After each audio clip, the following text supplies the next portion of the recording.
Hello बच्चों, आपका 11th bio की क्लास में स्वागत है और आपको बहुत बहुत बधाई कि आप 10th अच्छे परसेंटेज लेकर मेरी क्लास में आए हो। ठीक है, हम स्कूल में नहीं मिल पाए मगर फिर मैं आपको नहीं देख पा रही हूँ मगर आप मुझे देख पा रहे हो। आप अपने मेरे व्हाट्सएप नंबर जो है उस पे आप अपनी फोटो और नीचे नाम लिखकर आप बता सकते हैं, अपना इंट्रोडक्शन दे सकते हैं कि हम आपकी क्लास के स्टूडेंट हैं।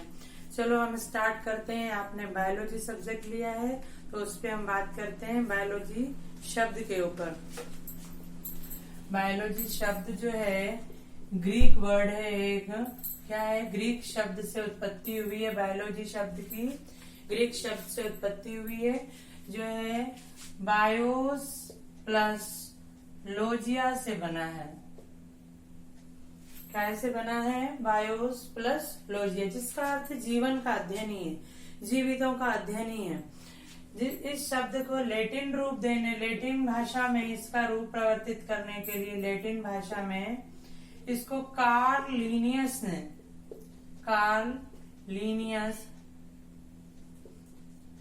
1736 में सर्वप्रथम इसका लैटिन अनुवाद किया, लैटिन भाषा में इसका अनुवाद किया और उन्होंने इसको बायोलॉजी कहा, जिसका अर्थ भी क्या है, जीवितों का अध्ययन या जीवन का अध्ययन है। उसके बाद में बायोलॉजी के बारे में बताएंगे। बायोलॉजी शब्द कहाँ से आया?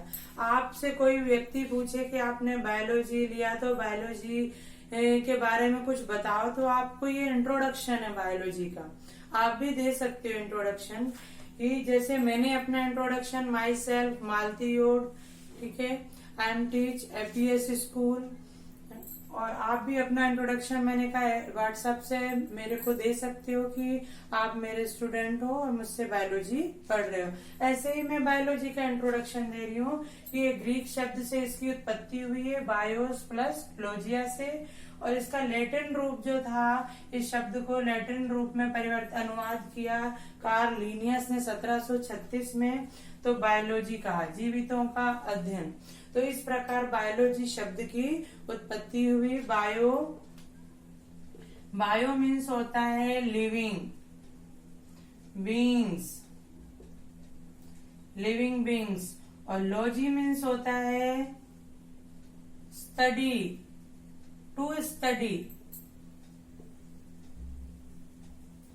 स्टडी, जीवितों का अध्ययन। जीव विज्ञान क्या है? जीवितों का अध्ययन जीव विज्ञान है। इस प्रकार लिविंग बींग्स टू स्टडी, तो ये आपको अर्थ बताया बायोलॉजी का कि जीवितों का अध्ययन करना क्या कहलाता है? बायोलॉजी कहलाता है। अब बायोलॉजी को सर्वप्रथम किसने प्राकृतिक रूप से अध्ययन किया बायोलॉजी का, और बायोलॉजी का पिता किसको कहा जाता है? जीव विज्ञान का। क्या है जीव विज्ञान? क्या है? जीव विज्ञान कहते हैं इसको हिंदी में, बायोलॉजी को जीव विज्ञान। वह विज्ञान जिसमें क्या जीवों का क्रमबद्ध अध्ययन किया जाए, जीवों का क्रमबद्ध अध्ययन किया जाए,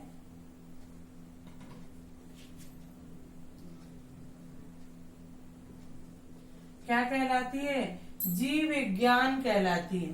ठीक है, कि वह विज्ञान, हमने विज्ञान के बारे में पढ़ा, अभी 10th तक हम सिर्फ विज्ञान पढ़ते आ रहे थे, है ना, कि विज्ञान है, साइंस है। तो साइंस क्या है?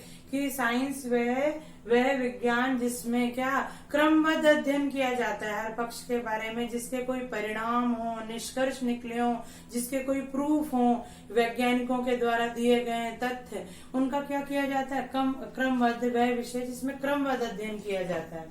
तो यहाँ पे जीव विज्ञान क्या है? वह विज्ञान है जिसमें जीवों का क्रमबद्ध अध्ययन किया जाता है, मीन्स लिविंग बींग्स का अध्ययन किया जाता है, उसे जीव विज्ञान कहते हैं। इस प्रकार जीव विज्ञान के पिता हैं, जीव विज्ञान फादर ऑफ बायोलॉजी। जीव विज्ञान के पिता किसको कहा जाता है? एरस्तु को कहा जाता है। किसको कहा जाता है? ये ग्रीक निवासी थे, जैसे हमने ग्रीक भाषा कहा, तो ये ग्रीक निवासी थे और इन्होंने 380 के करीब 322 ईसा पूर्व ईसा पूर्व बीसी में क्या किया, जीव विज्ञान का प्राकृतिक रूप से अध्ययन किया और उन्होंने इनके बारे में बताया कि जीव होते हैं, उड़ने वाले होते हैं, चलने वाले होते हैं, पानी में तैरने वाले होते हैं, पादप होते हैं, क्या कहते हैं, कुछ शाक, कुछ झाड़ी, कुछ वृक्ष, इस प्रकार उन्होंने बताया कि जीव चलते हैं, कुछ लक्षण भी बताया, सजीव होते हैं, निर्जीव होते हैं। तो इसीलिए सर्वप्रथम कितने ईसा पूर्व 380 से 322 ईसा पूर्व के करीब अरस्तु ने इनके बारे में प्राकृतिक रूप से अध्ययन किया, इसीलिए सर्वप्रथम किया था। इसलिए अरस्तु को जीव विज्ञान का पिता या जनक या फादर ऑफ बायोलॉजी कहा जाता है।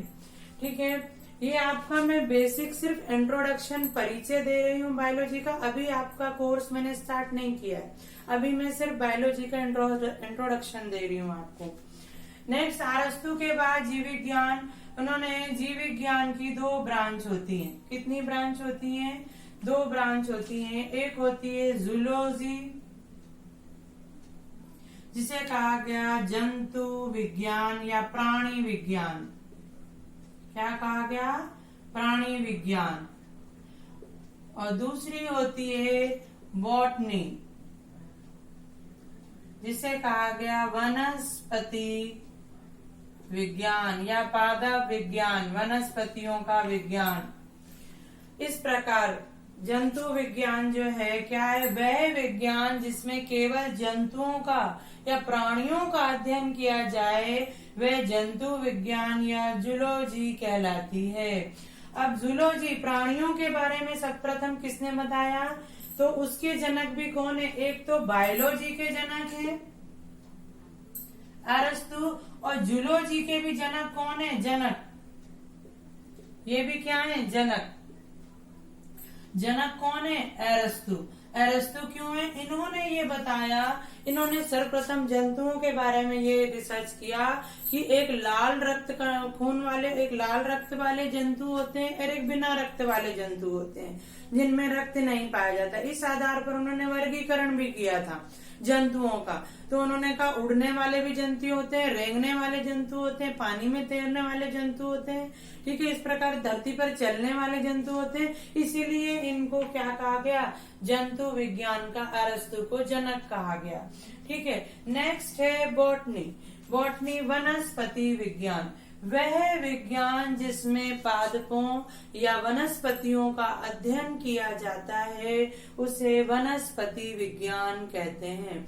इसका जनक कौन है? इसके जनक जो हैं अरस्तु के ही शिष्य हैं। कौन है? शिष्य।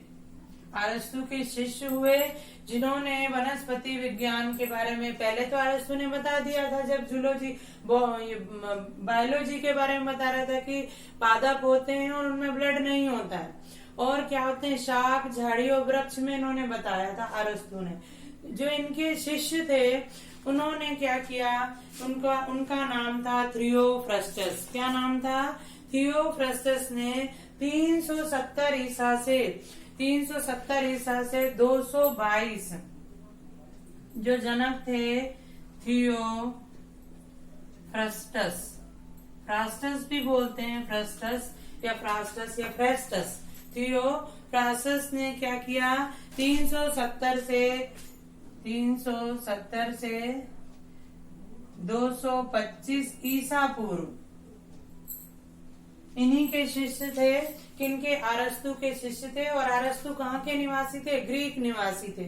और इन्हीं के शिष्य थे थियोफ्रास्टस, जिन्होंने वनस्पतियों के बारे में विस्तृत वर्गीकरण जानकारी दी। उस कब दी? 370 ईसा से 385 के लगभग दी थी। 385 के ईसा पूर्व दी थी। बीसी बोलते हैं इसे। ईसा पूर्व पहले दी थी थियोफ्रास्टस, इसीलिए इसको वनस्पति विज्ञान का जनक कहा जाता है, थियोफ्रास्टस को। इस प्रकार आपका बायोलॉजी शब्द क्या है? बायोलॉजी जीव विज्ञान। जीव विज्ञान क्या है उसकी परिभाषा दी, जीव विज्ञान के जनक कौन है, और उसके बाद मैंने आपको बताया जीव विज्ञान की 2 प्रमुख शाखाएं हैं, जंतु विज्ञान और वनस्पति विज्ञान। जंतु विज्ञान के जनक अरस्तु हैं और वनस्पति विज्ञान के जनक थियोफ्रास्टस हैं। इसमें आगे मैं आपको एक और बात बताना चाहूंगी कि एंटोनी वॉन ल्यूवेनहॉक जो थे, जिन्होंने 1636 ईसा पूर्व में 1673 में एंटोनी वॉन ल्यूवेनहॉक थे। एंटोनी वॉन ल्यूवेनहॉक 1673 में इन्होंने सूक्ष्मदर्शी की खोज की थी, जिससे क्या हुआ, जिससे विज्ञान जगत में क्या हुआ, नई तरक्की हुई, जीव विज्ञान के क्षेत्र में नई खोजें हुई, सूक्ष्म जीवों के बारे में जानकारी प्राप्त हुई। तो एंटोनी ल्यूवेनहॉक जो हैं महत्वपूर्ण भूमिका निभाई। इन्होंने विज्ञान का और अधिक जानकारी प्राप्त करने में, जिन्होंने सूक्ष्मदर्शी की खोज की। बहुत सारे वैज्ञानिक हैं, अभी तक आप पढ़ते आ रहे थे। अब हम पढ़ेंगे कि आपका जो एनसीईआरटी का सिलेबस था, अब हम आ जाते हैं हमारे सिलेबस के ऊपर। ये तो बायोलॉजी का इंट्रोडक्शन था कि बायोलॉजी क्या है। आपका जो 11th क्लास जो है बायोलॉजी का सिलेबस 5 यूनिट है, 1 to 5 यूनिट में डिवाइड किया गया है, और चैप्टर हैं इसके 1 to 22 तक टोटल चैप्टर हैं आपके। फर्स्ट यूनिट है आपकी यूनिट फर्स्ट या इकाई फर्स्ट है जीवों में, जीव जगत में विविधता, और इसके चैप्टर हैं, पहला है जीव जगत,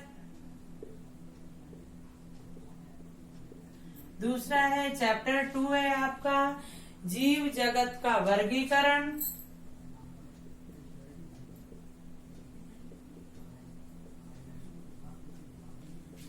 चैप्टर 3 है आपका प्राणी जगत, चैप्टर 4 है आपका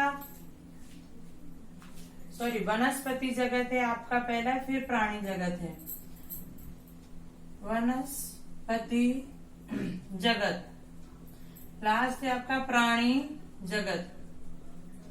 तो फर्स्ट यूनिट हम स्टार्ट करेंगे नेक्स्ट वीडियो से कि फर्स्ट यूनिट में हम जीव जगत में विविधता, जीवों के बारे में हमने पढ़ा। जीव कौन है, प्लांट भी हैं और एनिमल में हैं।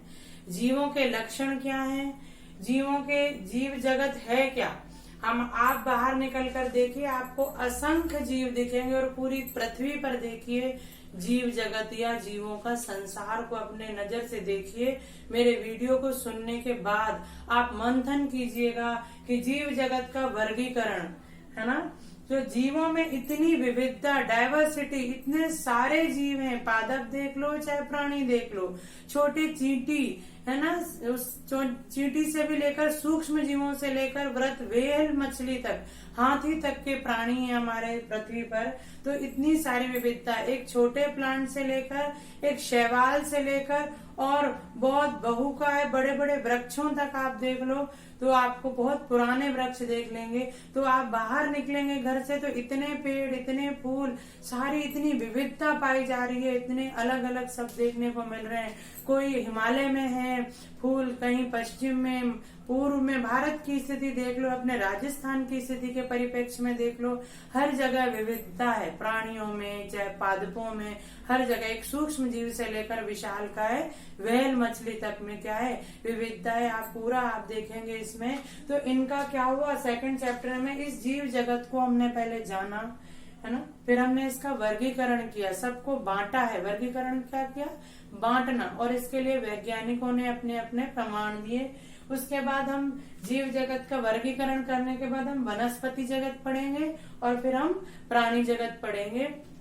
तो इस प्रकार आज आपके बायोलॉजी का इंट्रोडक्शन हुआ, आपका सब्जेक्ट का इंट्रोडक्शन हुआ, आपके सिलेबस का मैंने इंट्रोडक्शन कराया कि 1 to 5 यूनिट है और टोटल चैप्टर है 1 to 22, और फर्स्ट यूनिट में हम ये पढ़ने वाले हैं नेक्स्ट वीडियो से। और मेरा वीडियो आपको अच्छा लगे तो इसको लाइक कीजिए, सब्सक्राइब कीजिए और शेयर कीजिए। Thank you.